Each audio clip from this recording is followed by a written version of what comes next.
Hello and welcome everyone. My name is Bill Flanagan and I'm the President and Vice Chancellor here at the University of Alberta. And I'm really delighted to welcome all of you today joining on our live stream town hall. And thank you for taking the time to join us today. First, I just want to acknowledge how hard everyone is working. I know during a time of COVID, it's a struggle really for all of us. Our faculty, staff, and students have really done extraordinary work. And I just want to thank all members of the university community for pulling together at this challenging time. And of course, it's a challenging time not only because of COVID, but of course, because of the financial pressures facing the university. And that's a very important topic that we'll be talking about today, the plans that we've sketched for the University of Alberta for tomorrow, to try to address some of these financial challenges, achieve financial sustainability for the university, and really think boldly and creatively about what the University of Alberta for tomorrow can look like. Today, we're going to be focusing on academic restructuring. And on October 5th, we will be holding a second town hall that will focus on the administrative restructuring, the SET initiative. And today, I'd like to begin with just a few opening remarks, and then I will turn the platform over to Provost Steve Dew, who will provide an overview of the work of the Academic Restructuring Working Group to date, and also the three scenarios that have been distributed in the interim report of the working group. And then in order to get questions from all of you, and I'm pleased to say we have well over 500 people viewing online today, and with such numbers, it's difficult to engage as we would like. And of course, I really wish that we were able to do this in person, but we're going to be using Thought Exchange, and this is a useful tool to identify the top questions of all of you viewing today. And so we'll be asking you to identify what your top questions are, and then Steve and I will have an opportunity to address some of these top questions. But first, before we begin, I want to begin by acknowledging that the University of Alberta resides on Treaty 6 territory and the homeland of the Métis. And that acknowledgement is particularly important today because today is, of course, Orange Shirt Day, inspired by the story of Phyllis Jack Webstead, who had her new orange shirt taken from her on her first day of school. And we wear our orange shirts every September 30th in honor and memory of this. And Orange Shirt Day is a time to honor the children and the families who were and continue to be impacted by the legacy of the Indian residential school system. And as active partners in reconciliation, the University of Alberta has a responsibility to acknowledge, understand, and educate. And the intergenerational and historical trauma caused by residential schools still impacts our students, peers, friends, and families. And at the University of Alberta, we strive to be a place where equity and inclusivity in thought and action thrive. And today I'm not only proudly wearing my orange shirt, but I just wanted to acknowledge a special gift from my dear friend and mentor, David Sharp, someone I worked very closely with in my previous role as dean at the Queen's University. David is a proud Mohawk from the Tyendinaga community close to Kingston. This is a little orange shirt that was handmade by a member of his community with some beautiful beadwork. So I just wanted to acknowledge that and thank you, David, for that very precious gift. And so I'd like to begin just talking a little bit about the University of Alberta for tomorrow. And I know that in previous town halls, I've talked a little bit about the vision for the University of Alberta tomorrow, and also the urgency that is facing the university and the need to restructure in order to realize savings so that we can invest the maximum amount of our resources in our academic and our academic mission, teaching and research.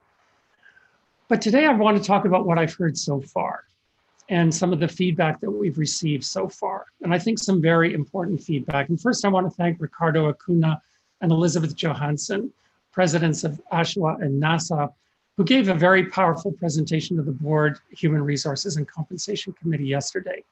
And I also want to acknowledge the important piece by our colleague, David Kahan, published in today's Edmonton Journal, calling for meaningful consultation. And likewise, I want to just also thank the members of GFC. We had a GFC meeting earlier this week, a first step in a process of consultation. And we also heard loud and clear about the community's demands around consultation. And first, with respect to consultation, I'm just reflecting on some of David's insights in the Edmonton Journal piece today. And I had 4 takeaways. The first, access to data and information is essential for meaningful consultation. Clarity about the consultation process, collective deliberation, and sufficient time in order to engage.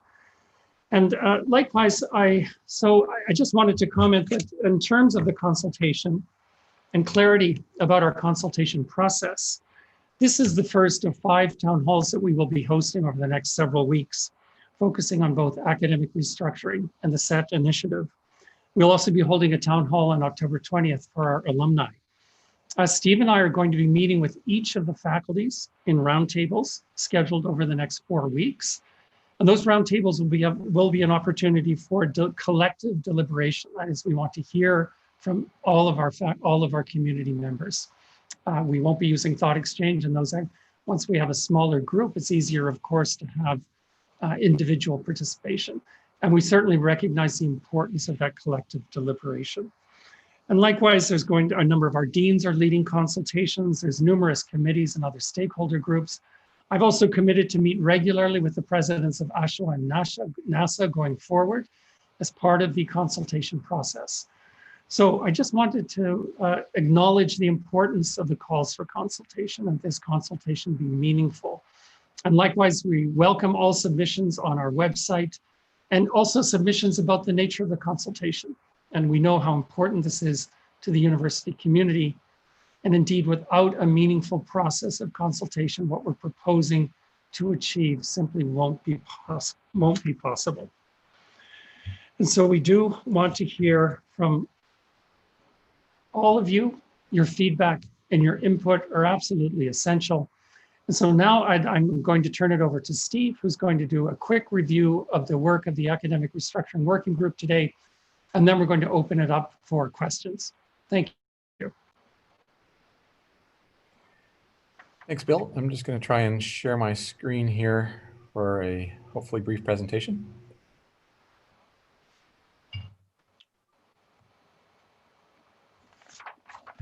Bill, can you just confirm, can you see my screen? Yes. Okay, excellent. Okay, so I wanted to start off with a thank you, not only to the folks on the working group who put a lot of effort into some of the thoughts and scenarios that we'll be discussing today, but also the whole community who is engaged in many different fora in providing input and advice into the process. So let me jump in here. So academic restructuring at its core has to support our vision. That's our vision as articulated in For the Public Good and also in University of Alberta for Tomorrow. And there, of course, are important financial drivers in why we're undertaking the restructuring in the way that we are in the time frame we are. And so resources is a key component of that motivation. And our ability to make sure that as much as possible of our resources are going directly to support the frontline activities of our mission. But there are also other benefits, other outcomes that we would like to see that are not financial in nature, that we cannot let our financial pressures be the sole driver in what does the outcome of this process look like. And I've listed a number of them here. You've heard me talk about them in the past, as well as Bill. It's really about us being a much more nimble, more dynamic, a more collaborative, a more interdisciplinary organization, one that is able to think a little bit more clearly about how we serve our students and our community, and also reflects the importance that this institution has around some key values, including equity, diversity, and inclusivity. The working group already referenced, you would have heard us talking at town halls in the late spring, early summer about the approach that it's taking of coming through in a number of phases. The first phase in the June-July timeframe being around stage setting. You'll recall we developed a set of principles and objectives which we brought through GSC and board and heard a lot about what are some of the really important values, the high level things that we need to be keeping very close in mind as we do this work. Second phase is around options, and that's where we are today. We have the report issued last week, a number of options that have been put forward with the idea that they're going to be a straw dog for us to kick around and share some more concrete thoughts about what works, what doesn't work. So that's key objective of this round of consultation. The third phase being around the proposal that ultimately we hope to bring in the November timeframe, with the idea that in December we can start to engage our governance bodies in an approval. So the committee's done a lot of work. We've done many meetings, considered lots of data, including looking carefully at some of the experiences from around the world as others have wrestled with similar sorts of challenges. And this is an opportunity now to do a bit of a check-in to see if we're on track. This is a diagram you might have seen before, just updating where we are in the timeline, reflecting the phases that I just described. The interim report, as mentioned, was circulated last week. If you haven't seen it, just go to the university's homepage, and you should be able to find a link towards the bottom directly onto that document, as well as it can be accessed through the U of A for Tomorrow homepage, also reachable from our institutional homepage. The report tries to capture a lot of the thinking that the group has done, as it's made a journey that has taken us in different directions, not necessarily all of the ones we would have predicted from the outset, but as we've dug deeper into this and heard more from different people, it's clear that we do need to have a very sophisticated approach to how we restructure this institution. The report presents 3 high-level scenarios, which I'll talk a little bit more about shortly. It also has some underlying recommendations that are reflected in the scenarios, one of which is that we take a consolidation approach, so take our existing units and move them around in bigger chunks, rather than start with a blank piece of page and design everything from scratch. It very much recognizes that our current faculties and departments have a dual role. One is on, of course, delivering our academic programs, the teaching, the research that we have as our core central mission. But those units also do a lot of administration. Half of the administration of the institution is delivered by faculties and departments. And keeping in mind the separation, the potential to separate those two, because how we respond in a restructuring process might be quite different on the administrative side and the academic side. And you'll see that in some of the models, particularly that involve a division. We're also trying to reduce the leadership burden by reducing the number of positions such as associate chair or associate dean or chair, and allow more of our professors to be involved in their first love that got them into this field, which is their teaching and research. As well, one of the recommendations is about 3 of our faculties, that's Campus Saint-Jean, Augustana, and Native Studies, all of which we recognize have a very specific and unique mission that reflects their different communities that they address, and the importance of the autonomy that they have to pursue that mission and not be lost in a larger unit that perhaps does not have that as its front core objective. You will see that we are focusing at this point on faculties and faculty structure. That isn't to say departments aren't important. It's we need to get the big buckets figured out first before we dig down into the more detailed levels of the departments. Want to acknowledge at this point there are many details that we have not yet worked out. We wanted to come to this body as early as possible and as early in the formation of these thoughts as possible to get feedback, rather than be going down what might ultimately be a blind alley from the perspective of our community. In terms of the scenarios, scenario A reflects a path that we thought would be the most logical at the outset, which is we start with our smallest units and bring them together into larger units, larger faculties, seeking both the economies of scale in administration, as well as academic synergies that could result from having a broader scope of disciplines all under a a single faculty, a single direction of leadership.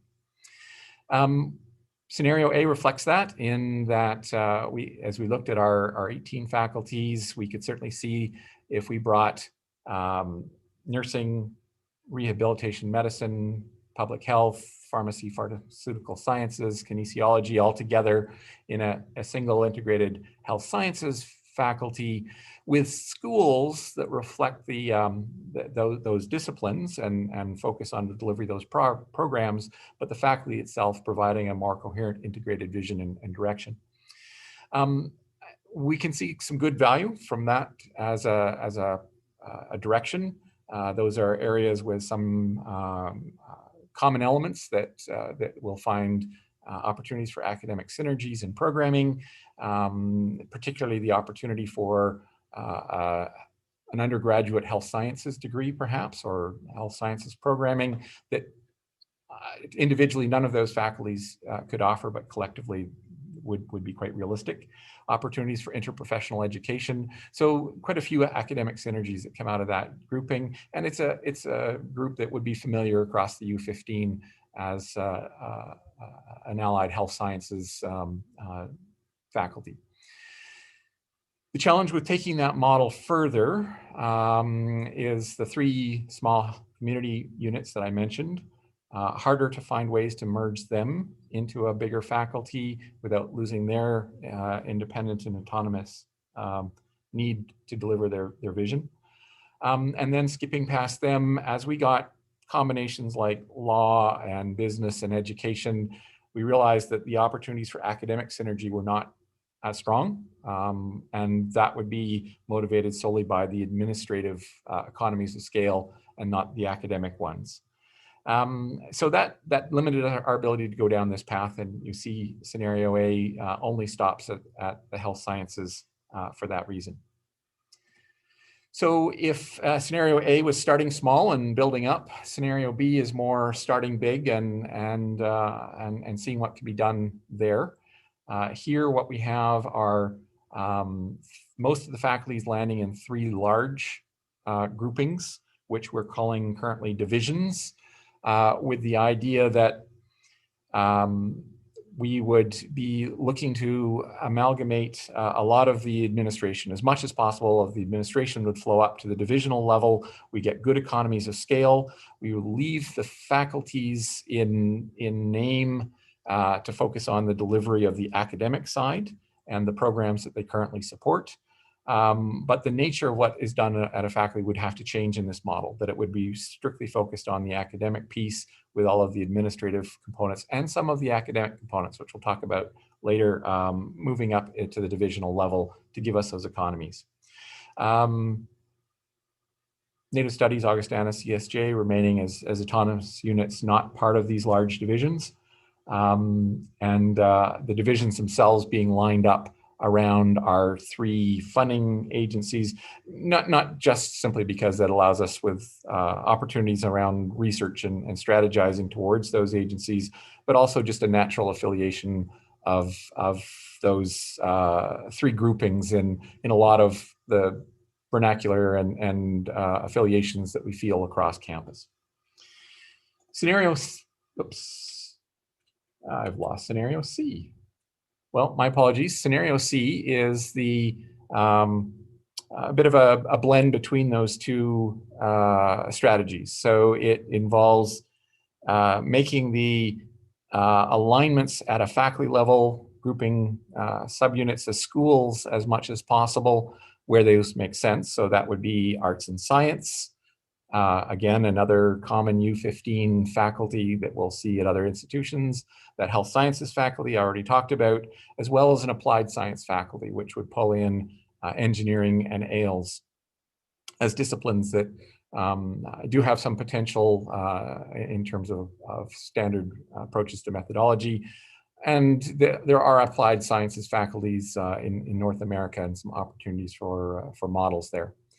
That proposal, that scenario does not roll FOMD, medicine and dentistry, into one of the other units, just simply given its very large size already. But the other 6 units come together as a single division in order to provide the economies of scale at the administrative level, even recognizing we probably don't see the academic synergies between those 6 units, such as CSJ Augustana, Native Studies, Education, Business and Law. So a bit of a combination approach between the 2 other scenarios. So I'm hoping that we'll have a chance to dig a little bit more deeply into questions people might have about the specific scenarios, but a number of questions have come up so far, and I'd like to start by just addressing some of those. I've got 5 listed here.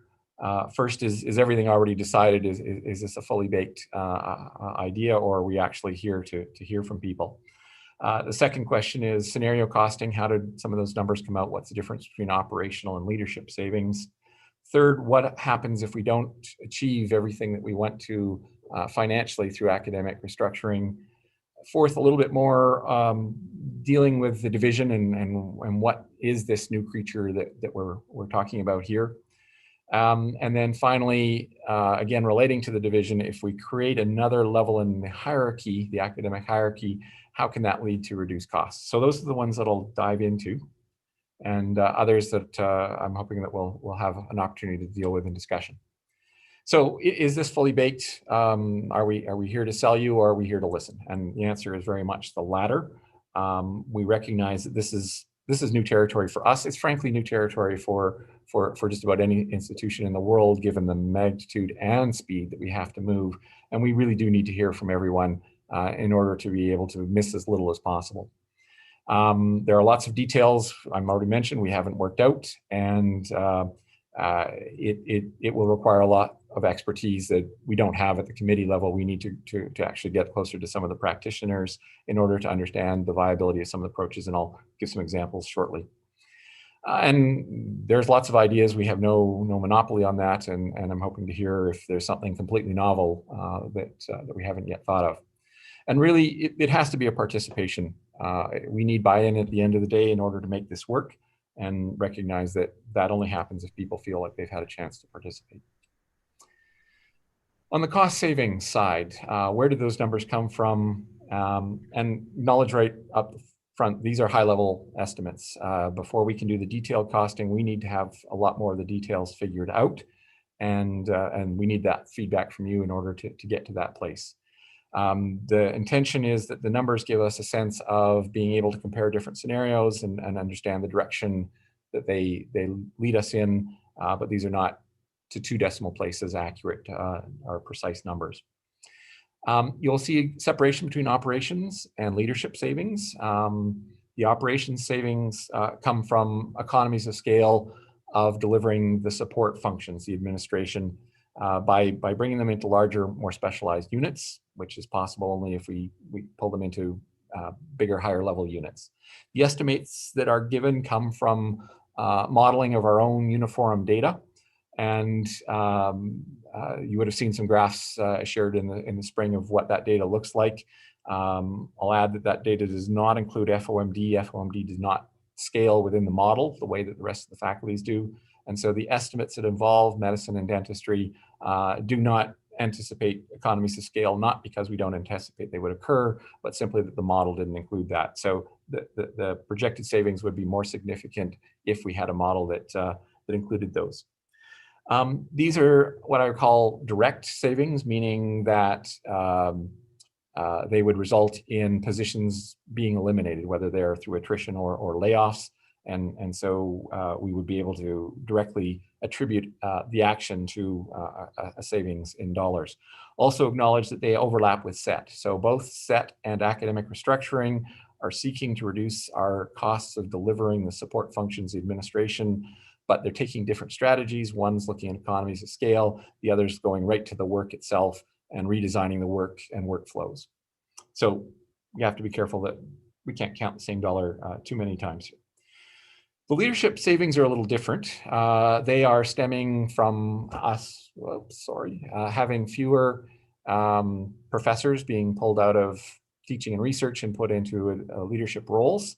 And they come from just simply counting how many heads are involved in a particular scenario. Some assumptions have to be made in order to do that. And as we get more information, we can refine those estimates more fully. Those savings are indirect. And by that, I mean, we, of course, if we eliminate let's say an associate chair role, we do not lay that person off. They return to the professoriate, return to their teaching and research activities. And the savings come from the fact that we are able to deliver the same teaching and research function with fewer professors. And so the savings is in the reduction in number of professors, while still sustaining the amount of academic work that we're doing. What happens if we don't achieve what we intend through academic restructuring? We know we have a financial challenge. We have $216 million expected less in our grant funding by 2023. That gets offset by some anticipated increases in tuition and enrollment, which leaves us a hole of about $127 million in just 2 years' time, 2.5 years' time. The academic restructuring, so that's a given. That doesn't really, no matter what we do, that's going to happen. Academic restructuring and SET are intended to allow us to restructure this organization so that we do less work. And so with those reduced resources, we're still able to deliver the same high-level output of research, same solid learning environment and experiences, and the same student supports. So that's the goal of those two initiatives. If we're unsuccessful in meeting that goal, then it will impact directly on our mission by not preserving those three critical activities. And that's not something that we're prepared to accept. There is overlap, as I already mentioned, between the savings projected between the two approaches, because they're trying to tackle the same issue. But there's also synergies. So the more we do with academic restructuring, the easier it will be for us to achieve the SET initiative. And I'm not just talking about making the dollar objective smaller. I'm talking about the different academic structure simplifies the task of consolidating the administrative functions under SET. A little bit more about what is a division. A division is, in this context, and we can debate the terminology another day, but in this context, a division is a grouping of those faculties intended to, first and foremost, share administrative duties so that we can continue to keep the administration linked closely to the academic activities, but achieve those economies of scale, and allow the faculties and departments to continue to have that continuity, to have identity, even though their role alters as that administrative component comes out. Particularly in scenario B, we also expect to see some academic economies of scale, the ability to bring some academic functions up to the higher level and increase the collaboration, increase the interdisciplinarity, and reduce duplication in that way, but also to introduce some other important functions that we really not able to do uniformly, such as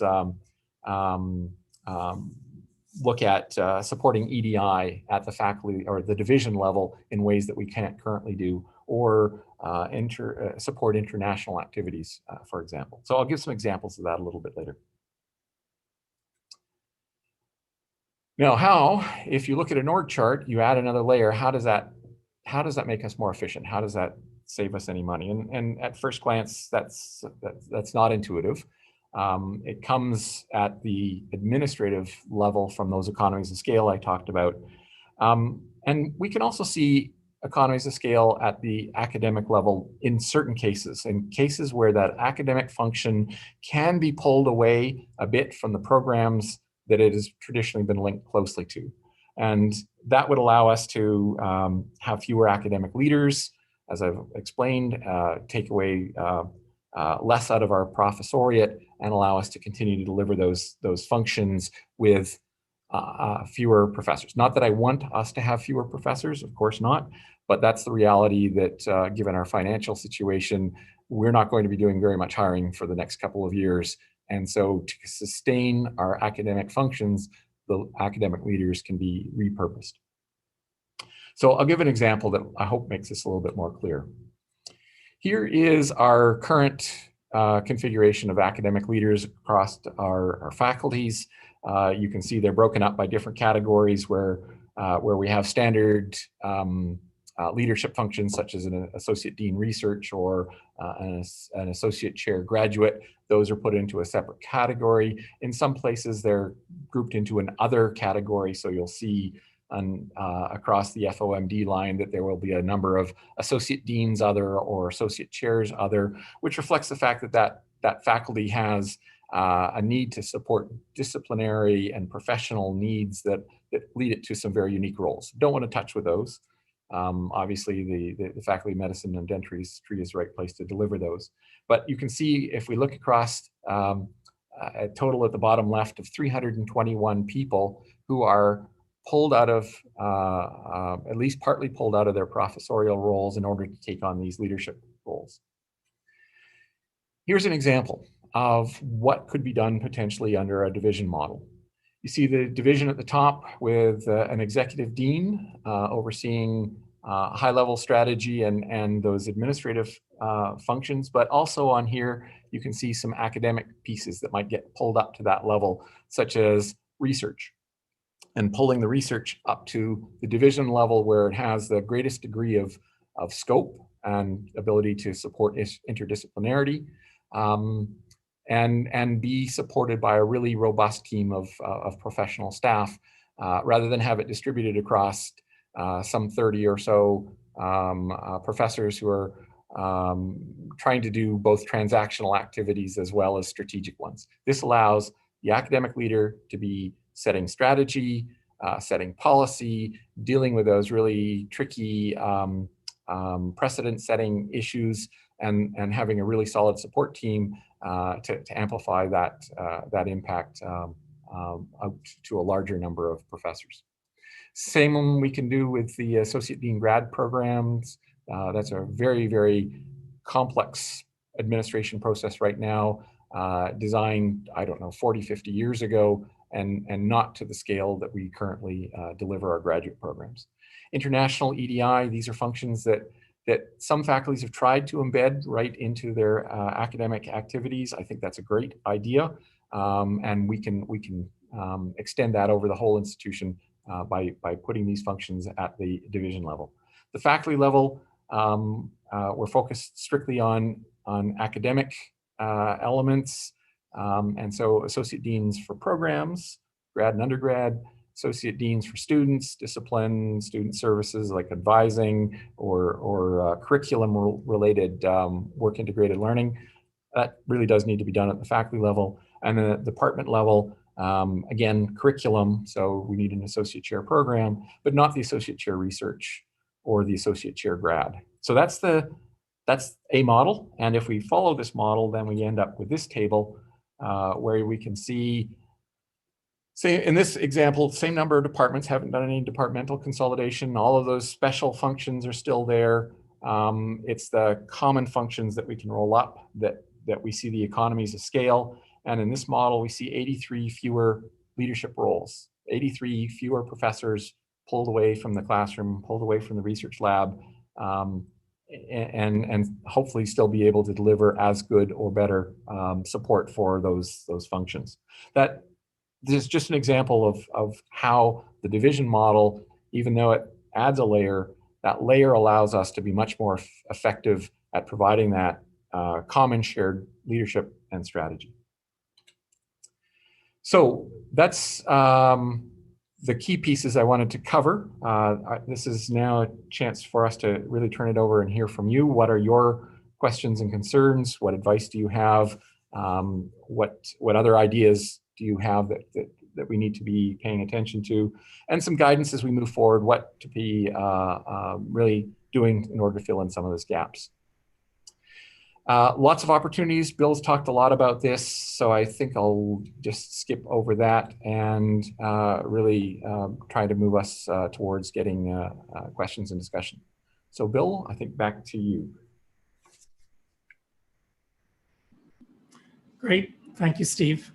Just before we begin the thought exchange, where we will be asking you for your top questions, and then Steve and I will have a chance to address some of these questions, I just wanted to share a few of my own thoughts about the scenarios and a bit of an evolution of my own thinking of the potential scenarios. And for me, the great challenge in this discussion has been, how do we recognizing that larger units will drive economies of scale that will help the university achieve financial sustainability. So we recognize the value of larger units, but we also recognize the importance of existing faculties, both as faculties, but also as academic homes for each of us and the identity that is associated with that faculty.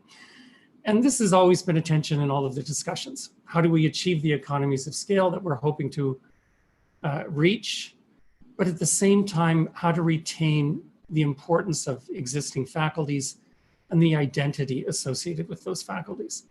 So with scenario A, fairly modest one, we just take existing faculties that seem to have most in common and group them in the Faculty of Health Sciences and leave the remaining faculties untouched.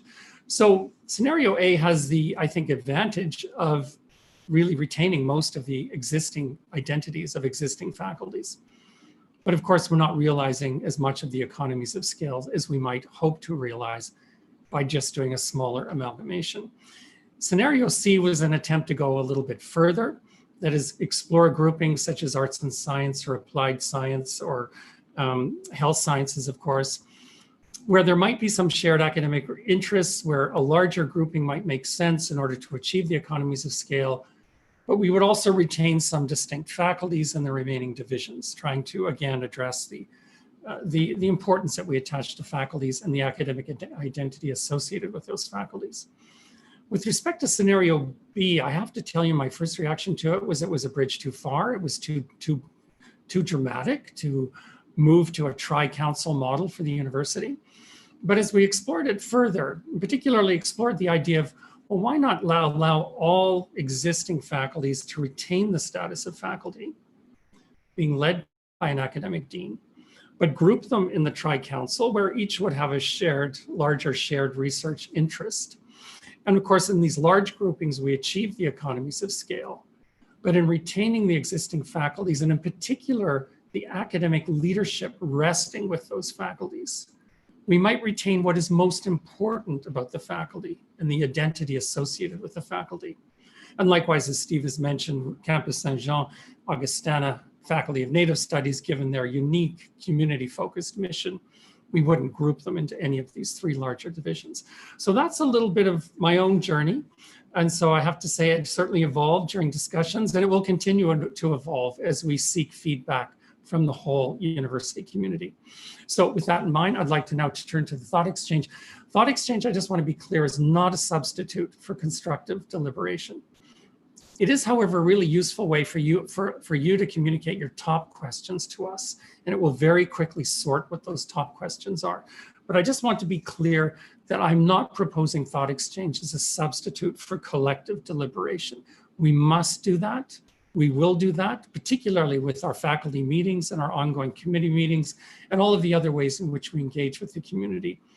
But thought exchange can be a useful tool to get the top thoughts and your top questions. So we'll turn it over to that now. And so this is how you can join the thought exchange. Very easy to share your thoughts and then to rank the thoughts of others who have shared their thoughts. And very quickly, we'll have an idea of what the top questions are of all of those several hundred of you who are now viewing. So I'm just going to stop talking, and I'm going to allow everyone to participate in the thought exchange for about 5 to 6 minutes, and then we will return and address some of the questions. Thank you. For those who are looking for the link, if you refresh your YouTube, you should be able to see a link at the bottom, and that will allow you to directly go to the thought exchange.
Okay, I think we'll pull people back together.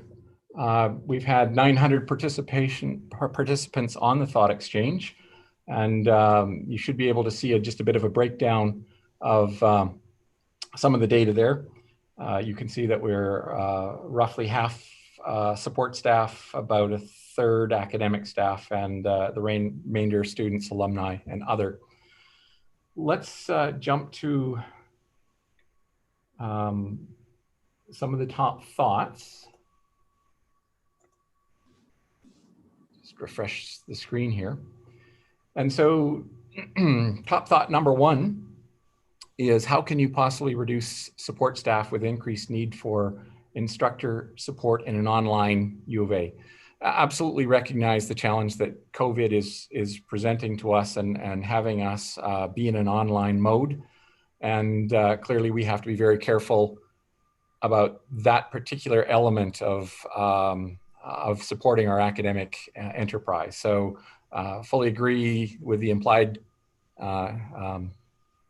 sense that no, that's one area that reducing our ability to support online work in particular would be something that we would have to put off until some life where COVID is a bit of a memory for us.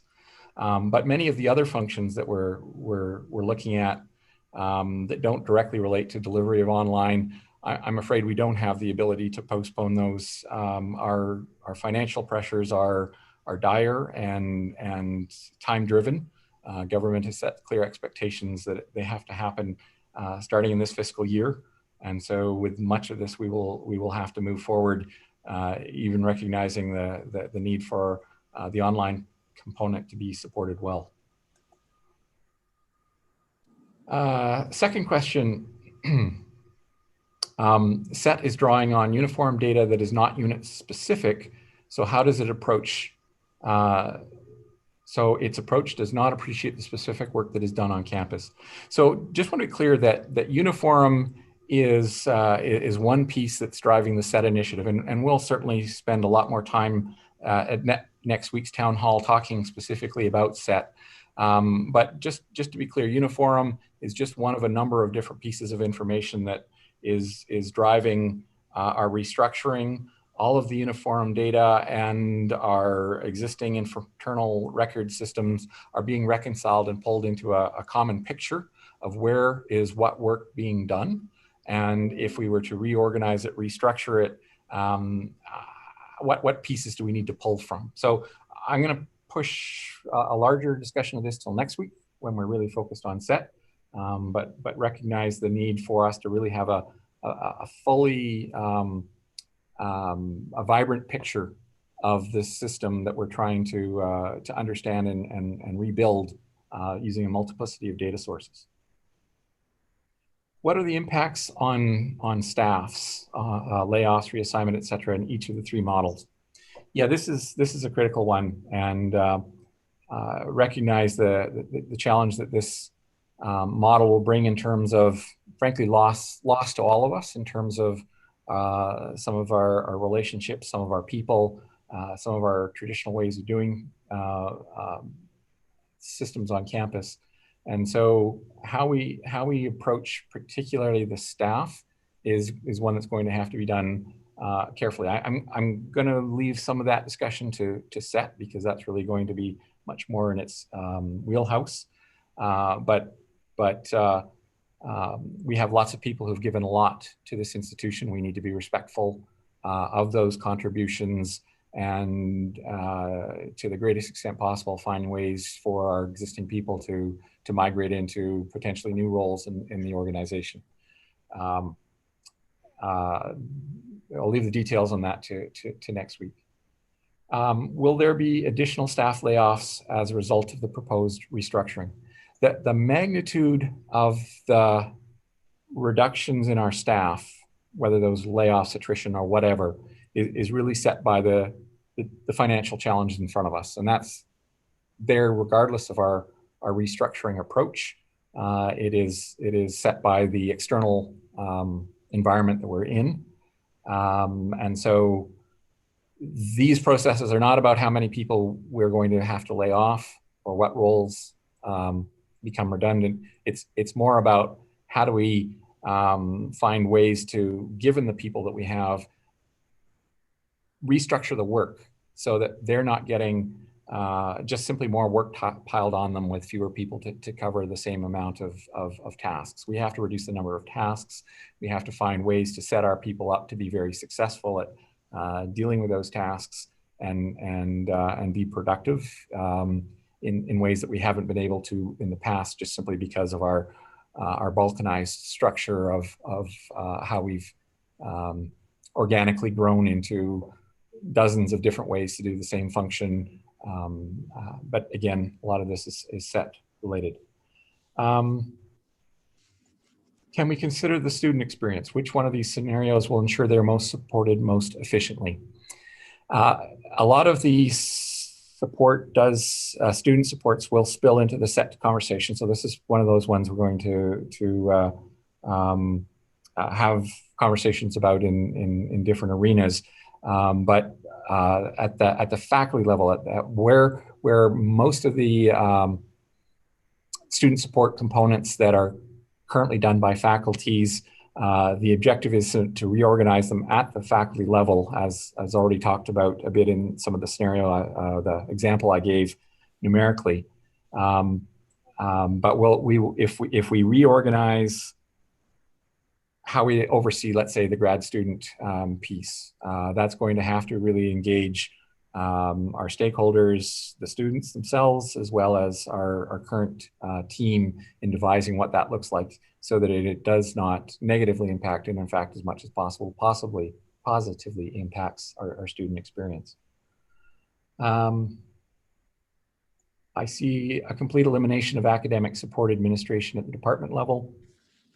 It is true that we would want to move as much of the administrative components as possible out of departments to higher levels, but that would not be down to zero. There are many administrative roles which are directly tied to, let's say, scheduling classes or making sure that exams are set, that curricula gets put into the right review processes, that faculty hiring continues and evaluation continues. Those admin roles stay at the department level because that's where the work is, and I don't think that they get elevated. But HR, finance, IT, communications, that likely does get significantly pulled out, with service partners that are engaging the clients, if you will, in the new model. Again, a little bit more of a set question than an academic restructuring, but understand how it ties in given the impacts at the department level. Notion of academic versus executive deans seems rather unnecessary, and the mechanism for deans to retain their jobs. Believe me, we spend a lot of time thinking about how do we have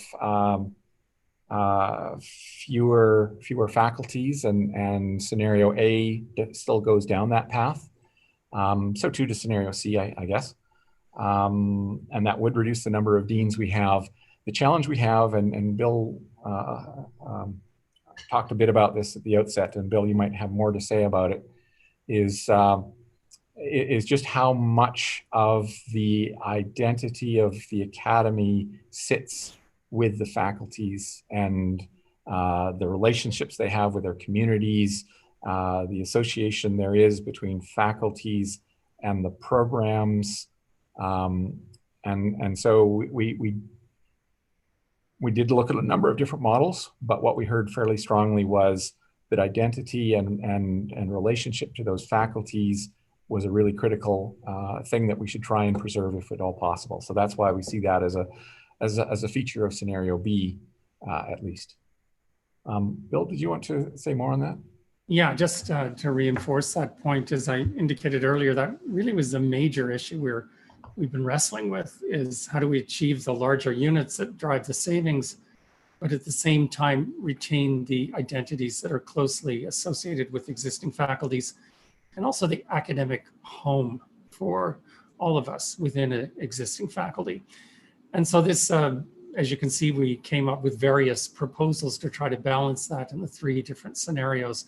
But as Steve has mentioned, we did hear very clearly in the consultations to date of the importance of the existing faculty and the identity and the academic mission within that existing faculty.